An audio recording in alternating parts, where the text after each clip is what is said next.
Yeah, dear student, today we are starting chapter 8, that is small business and entrepreneurship. Okay, so we are going to study one case study of the Romi bags of Manipur. So Kumbang Mayum Dhananchand Singh did not have much in life. The son of a poor tailor, he was brought up with many privileges. He saw his father working day and night to earn a meager income. He saw the rich getting richer and the poor remaining poor. The boy wanted to do something more in life. He could not imagine a life of stitching clothes relentlessly and earn just enough to survive. Imphal is a small city. Hardworking men and women send their children away to bigger cities so they can have opportunities to progress. So, Khumbong Mayum's father could not afford to send him or even educate him. He just taught him what he knew: tailoring, fabrics, stitching, and clothing style was that what the boy grew up with. There was only one sewing machine and the boy used it when his father wasn't using it. He learned it silently because he knew it was his father wanted, but his heart wasn't in it. Sometime an incident can change your life. Incident can change your life. This happened and Kumbong Mayum when he stitched a purse made out of leftover fabrics from his father's scrap. He offered the purse to his friend who marveled at the unique design. The friend in turn showed the interesting purse to his other friends. They asked this man if he could make such purses for them. It led him to wonder if there was a market for his design, and he knew he had stumbled onto his business venture. He made a business plan and launched a purse making company, Romi Bags, in 1996. Kumbong Mayum was not one to do anything on a whim. He noticed the demand of his products and he calculated his cost, expenses, and expected income. He ignored the detractors and critics. At the first time entrepreneur, he believed in whatever quality of the material he was getting. This was the biggest mistake. The cheap quality of the material for shoes led to them being rejected by the consumer. Stock was returning and remaining unsold in the factory. Kumbong Mayum learned his first lesson. In 2007, he received the National Award for in bag making for micro and medium enterprises. For him, though it was just the beginning. Kumbong Singh has changed his life by sheer grit, perseverance, and hard work. You can't let anything stop you from moving forward. You can't become successful or reach the top in a day. Clear? So, if you listen and hear effectively. So, introduction now.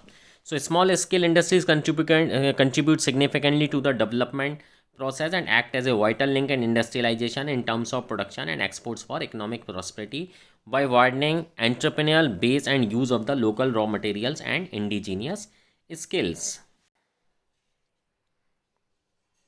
So, small scale industries dominate the industrial scenario in the country with a sizable portion of labor force and tremendous export potential. In India, the village and small industries sector consists of both traditional and modern and small industries. This sector has 8 subgroups. They are handlooms, handicraft, coir, sericulture, khadi and village industries. Small scale industries and powerloom. The last two comes under the modern small scale industries while the others comes under traditional industries. Village and small industries together provide the largest village and small industries together provide the largest employment opportunities in India. Now see small scale industries as defined by MSMED Act 2006. In India, the village and small industry sector consists of both traditional and modern small industries. This sector has 8 subgroups. These are handlooms, handicraft, coir, sericulture, khadi and village industries, small scale industries and power looms. The last two comes under the modern small industries while the other comes under traditional industries. Village and small industries together provide the largest employment opportunities in India. Before understanding the nature and meaning of small business, it is important to know how size is defined in our country with reference to small industries and small business establishment. Several parameters can be used to measure the size of the business unit. These include the number of persons employed in the business, capital invested in business, volume of output or value of output of business, power consumed for business activities. However, there is no parameter which is without limitations. Depending on the need and the measures can vary. The definition used by the Government of India to describe the small industries is based on the investment in plant and machinery. This measure seeks to keep in view the socio-economic environment in India where capital is scarce and labor is abundant. The emergence of large service sector has necessitated the government to include other enterprises covering both SSI sector and related service entities under the same umbrella. Expansion of the small scale enterprise was taking place growing into medium scale industries and they were required to adopt higher levels of technology in order to remain competitive in a fast globalizing world. Thus, it was necessary to address the concern of such enterprises, micro, small, and medium, and provide them with a single legal framework.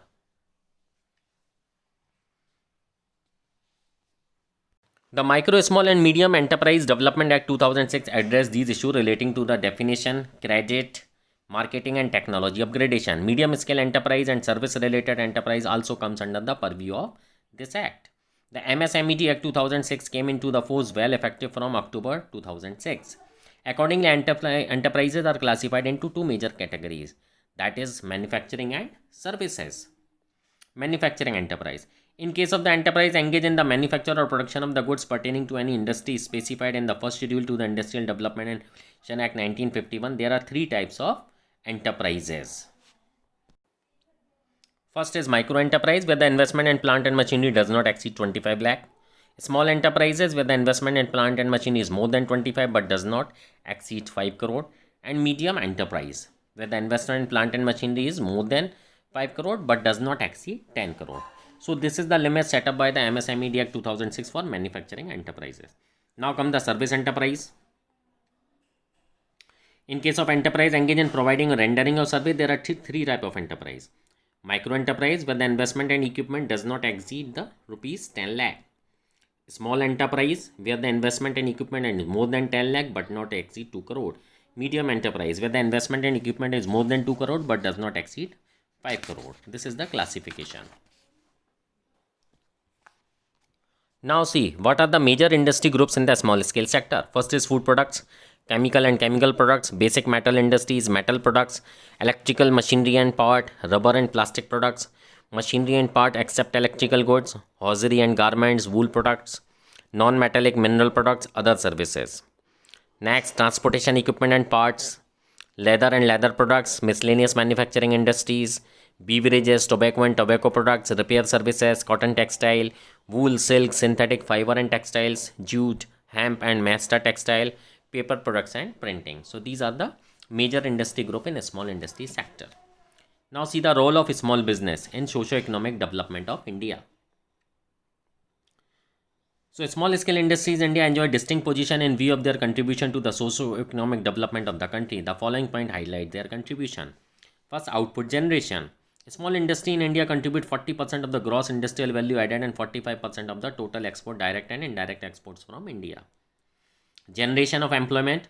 Small industries are the largest employer of human resource after agriculture. They account for 95% of the industrial units in the country. They generate more number of employment opportunity per unit of capital invested compared to the large industries. They are therefore considered to be more labor intensive and less capital intensive.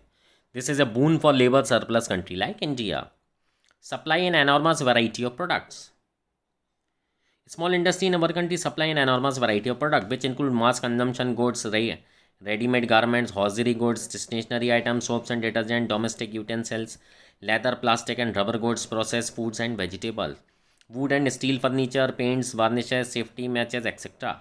Among the sophisticated items manufactured are electrical and electronic goods like television, calculator, electromedical equipment, electronic teaching aids like overhead projectors, air conditioning equipment, drugs and pharmaceuticals, agriculture tools and equipment, and several other engineering products. A special mention should be made of handlooms, handicraft and other products from traditional village industries in view of their export value. Balanced regional development. Small industries will produce simple products using simple technology depend on locally available resources. Both material and labor can be set up anywhere in the country. Since they can be widely spread without any locational constraint, the benefit of industrialization can be reaped by every region. They thus contribute significantly to the balanced development of the country. Next, provide ample opportunity entrepreneurship. Small industries provide ample opportunity for entrepreneurship. The latent skill and talents of the people can be channeled into business ideas which can be converted into reality with little capital investment and almost nil formality to start a small business. Advantages of low cost of production. Small industries also enjoy the advantages of low cost of production. Locally available resources are less expensive. Establishment running cost of small industries are on the lower side because of low overhead expenses. In fact, the low cost of the production which small industries enjoy is their competitive strength. Quick and timely decision making. Due to the small size of organization, quick and timely decision can be taken without consulting many people as it happens in the large size organization. New business opportunities can be captured at right time. Clear? So next, role of small business in rural India. Multiple sources of income. Small business generate multiple sources of income to the rural household. They engage in the wide range of non-agriculture activities such as self-employment in commerce, manufacturing and services, along with traditional rural activities of farming and agriculture. Mobilization of local resources. Small business facilitate mobilization of and utilization of local resources and skill which might otherwise remain unutilized. Prevent migration. Development of the rural and village industries can also prevent migration of rural population to urban areas in search of employment. Reduction in poverty, unemployment and income inequalities. Small industries are significant as producers of the consumer goods and absorber of surplus labor, thereby addressing the problems of poverty and unemployment. These industries contribute amply to other socio-economic aspects such as reduction in income inequalities, dispersed development of industries, and linkage with other sectors of the economy. Accelerated industrial growth, creating employment potential in rural and backward areas.